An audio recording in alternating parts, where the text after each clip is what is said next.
Announcing the most important event to happen in 2022, if not in all of human history! Wrong. Okay, maybe not that important, but important for the Mental Suppository Podcast. I don't know the answer to that, but maybe you can answer this. Knock, knock. Who's there? Available New Year's Day. And now a word from our sponsor. Whatever, I'm out of here. A collection of all the commercials featured on the Mental Suppository Podcast. I hope you don't mind, but Philly, Kelly, Owen, Loin, Darling, Farring, Biffa, Boffa, Bomber, Dory, Nori, Ori, all stopped by for a visit. And I suppose you expect me to cook for you. You'll laugh, you'll cry, you'll question why you're alive at all, but you will enjoy the album. I thought you were cool, man. Dude, I'm a dog food eating hippie who hangs out with a talking Great Dane. You say that like it's a bad thing. Pick it up today. Buy it for a friend, an enemy, a friend of a friend, or somebody you just don't really know very well, but think it's a very good idea just because you want to do something nice. Instead, I gave my phone a virus, and that downloaded really loud porn. All in all, I'm pretty happy with it. And now a word from our sponsor. Available on Bandcamp. Well, blow me down.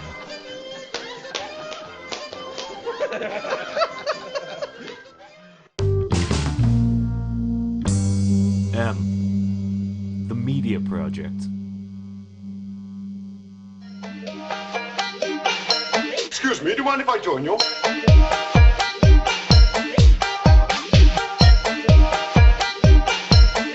Are you sure you don't mind?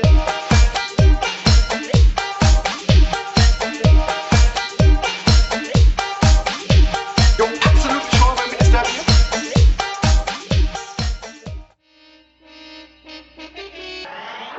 I know you're here, Luthor. Show yourself. I finally get to see the Man of Steel in his moment of doom. Hello and welcome to the Mental Suppository. I'm Bret Herholz. The Mental Suppository will return with new episodes on February 4th. Until then, we present a few favorite leftovers from Season 1. One of the things I wanted to include right from the beginning was a live table read with my co-hosts and guests of the Mental Suppository, both as part of the regular podcast as well as live event. We were fortunate enough to host 3 live events over the course of 2021, 2 over Zoom and 1 live at Northeast Comic-Con. For our final live event of 2021, we presented the 1940 radio serial, Superman, Dr. Dahlgren's Atomic Beam Machine, presented at Northeast Comic-Con and Collectibles Winter Show Thanksgiving weekend.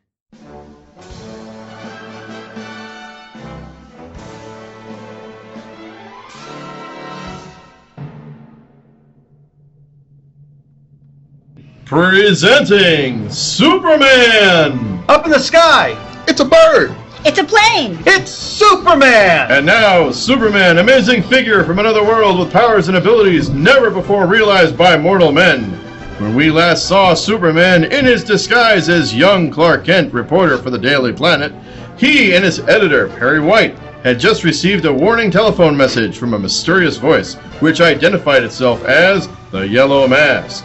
In exactly 24 hours, said the Yellow Mask, the Daily Planet would be blown to 1,000 fragments. Horror-stricken, Kent and his chief stared at each other in the humbling office, and then pandemonium! Sirens wailed in the streets. Police searched the buildings for bombs. Today, as our story opens, we find ourselves far from the doomed offices of the Daily Planet. Dr. Sven Dahlgren shows an unexpected visitor about his laboratory, explaining its wonders, and also explaining his latest invention. Please, don't touch that window frame. So, is it not clean, perhaps? Oh, it's clean. Yes, quite clean, but it's wired, okay? It carries a powerful electric charge. Most interesting. You are also experimenting in electricity, Dr. Goddard? You've come to see my latest discovery, have you not, Professor Smith? Indeed. And so have others. You are not the first.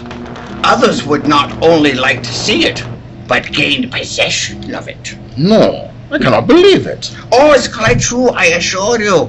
For weeks past, ever since got word out of what I'm doing, I've been annoyed, even threatened. Threatened? Dr. Dahlgren, by whom? I don't know. Strange voices over the telephone, mysterious visitors in the dead of night. Yes, that is why I've had my laboratory wired. But what do you want? They want my invention. They realize that whoever owns it controls a particularly unlimited power. Unlimited power? Is that true? Certainly, Professor Schmidt. Unlimited power for destruction, which is why I am determined to keep the discovery a closely guarded secret. In the world today, my friend, there is enough destruction. Men are at other throats like dogs gone mad. No, I will never be party to it. War and bloodshed. But come, I waste time. Into this room, Professor. Don't press against the metalwork. There it is, on the table, Professor. This is the machine? It's so small. My latest development. Small, light, compact, but deadly. Now then, please stand exactly where you are and watch closely what happens to that glass on the edge of the table. Watch. It's amazing. The glass is shattered. Now, watch that small steel ball. What? It's gone. Vanished. Blown into atomic dust. Then it's true. Certainly it's true. Based on the power of atomic force, everything in the universe has a certain vibration point, Professor Schmidt. And my machine focuses a beam of vibrating infrared gamma rays wherever I choose to direct it. And then? Any object in path of the beam begins to vibrate. At a certain point, depending upon the object, atomic force is overcome and the object simply disappears. Explodes, if you like, into nothing. Doctor, you say an object. Any object whatsoever. At distances up to a mile. Unbelievable. My dear doctor, let me be the first to congratulate you. Thank you. Have you done me a great service, Doctor? You have placed in my hands an instrument of destruction that will give me what I've been seeking. Absolute control of the world and every living thing in it. What? What do you mean? Well, you have to be horribly misled, Dr. Dahlgren. I am not Professor Schmidt of Hawthorne University. Mere men who work under me knew him may quite another name. I'm destined to become supreme ruler of the universe. With this deadly machine, of course. Get out of my laboratory! Oh, you won't do anything, Doctor. Not of the value of your life. This gun will hold you in hand. It's fully loaded. Take it. You're mad! Utterly mad! How far do you think you'll get with that machine? The police will... Beyond the reach of the police, I assure you. I have laid my plans with great care, Doctor. First, I shall destroy the building which houses one of your great newspapers. Because a reporter on that paper foiled my plans in the West and succeeded in jailing 2 of my men. Not happy. When that is done, I will go about the task of creating for myself a position I rightfully deserve. Emperor of the world. And now, I must go. Put that machine down. Put it down, I tell you. Michael, stop him.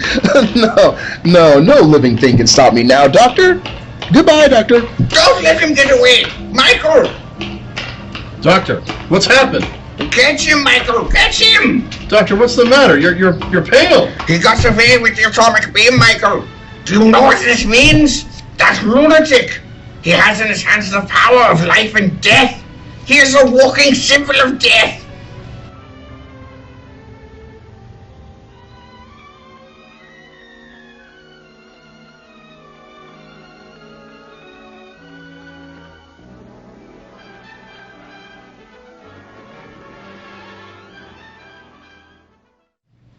Where is Clark Kent? The minute he gets in, send him in. Here I am, Mr. White. Oh, Kent, where have you been? Down in the cellar, helping the police. Turn up anything? Any sign of a bomb? Not a thing, Mr. White. We combed the building from top to bottom. Anything turn up here? No, not so far. What's the time? It's 4 o'clock. If that fellow really meant business, we've only be about 2 hours left to go. Calling your office, Mr. White. Oh, thanks, Lois. Oh, by the way, Kent, I don't think you know Miss Lane. Lois, this is Clark Kent. Oh, how do you do? How do you... You wait here till I get back, Kent. I won't be a minute. The boy wonder, huh? Why, Miss Lane? What do you mean? They told me you talked yourself into a job, went out west, and came back with the biggest story of the month. All in less than a week. Well, I guess I was pretty lucky. I'll say you were lucky. Now you're the white-haired boy, eh? I don't quite understand. Got the old man hypnotized. He thinks you're Horace Greeley. I'm afraid I don't... Don't act so dumb. All this nonsense about a time bomb in the cellar? What's the big idea? Miss Lane, I only wish I knew. You mean to tell me you didn't make it up out of your head? I certainly did not. I don't believe it. Well, now what's the matter? Listen, don't you hear something? Well, I hear the presses in the basement. No, outside. Pardon me a minute. Come to the window. Now, don't you hear anything? What do you think you hear?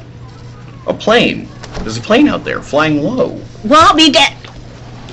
Now look, Mr. Kent, this is a big town. You'll find quite a few planes flying around here all day and night.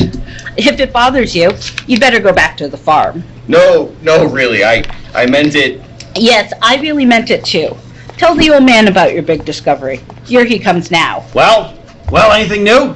Yes, your star reporter heard a plane. It was flying pretty low, Mr. White. Well, what of it? Oh, I got a job for you, Lois. Yeah? A good job? No. Go and interview a scientist. Human interest stuff. Who is he and where? Dr. Sven Dahlgren. Got his own laboratory out on Haven Avenue. Look the number up in the book. Who is he, Mr. White? What's on his mind? Leading American investigator in the field of atomic energy. Must we, Chief? Yeah, come on. Get going, Lois. Get going. The paper's always been tied in with science. We've been after Dahlgren for a long time, and now he's come to us. Why? Well, he says somebody stole a new machine he invented. I couldn't make much sense of it, but he seemed pretty worried. Wanted me to rush the story into print. Well, what's the matter with the police? I suggested that, but he said he needed more than the police. Sounds cracked, but it may make a yarn. On your way, girlie. All right. If you say so, Mr. White. I'll get right there. So long, Mr. Star Reporter. You, come with me, Kent, into my office. Oh, I can't stand much more of this. I know, Mr. White. It's nerve-wracking, this yellow mask business. Worse than that. I don't know whether to believe it or not. If we could only get a lead. Ordinarily, I wouldn't give it a second thought. Just another crank. But I don't know, Kent. I swear I don't know. Well, what time is it? 5 after 4. Don't keep thinking about the time, Mr. White. Great Caesar's ghost! What else can I think of? 2 more hours would make it blown to glory. What do you think? About the yellow mask? Can he do what he says? Well, let's hope he can't, Mr. White. Yeah, but you're afraid he can't. And devil of it is, so am I. If it hadn't been for that business out west. Well, maybe you ought to empty the building. No. You want us to be the laughingstock of the city? No. Suppose nothing happens. On the other hand, suppose something does. Well, you can't intimidate me. If the yellow mask means business, he'll find us right here at 6 o'clock. City Room White. Mr. White, this is Dr. Dahlgren speaking. Yes, Dr. Dahlgren. One of our best people is on their way to your laboratory right now. No. That's not why I called. I wanted to tell you. Yes. The man who stole the atomic beam machine mentioned a newspaper. He said... Yeah, what did he say? He said something about destroying a newspaper. What's that again? Listen, Doc! Hello, Dahlgren! Hello? Yes, Mr. White? I was cut off. Get me Dr. Dahlgren at his laboratory, quick! Sorry, Mr. White. I'll call you. We were cut off. No, he was cut off. I'm sure of it. You heard all that? Mr. White, that scientist, What was he working on? I don't know. Some kind of gadget to release atomic force. A gadget? I imagine so. Why? Don't you see, Mr. White? There's our lead. The man who broke in and robbed him was the Yellow Mask. Kent, I think you're right. Dahlgren said the burglar mentioned destroying a newspaper. Then I must be right. Now, look here. We've searched the building, we haven't found a thing. No packages, no wires. If the Daily Planet is going to be blown up, it's got to be done from outside. Maybe up above. That airplane earlier. Airplane? It was flying too low for a transport, Mr. White. That plane was spying out the lay of the land. And at 6 o'clock, with Dr. Dahlgren's machine, they'll come back again and... Hello, Dahlgren? I'm sorry, Mr. White. Dr. Dahlgren's telephone is out of order. Kent, do you hear that? Dahlgren's line is dead. That settles it, Chief. I'll be seeing you later. Kent, where are you going?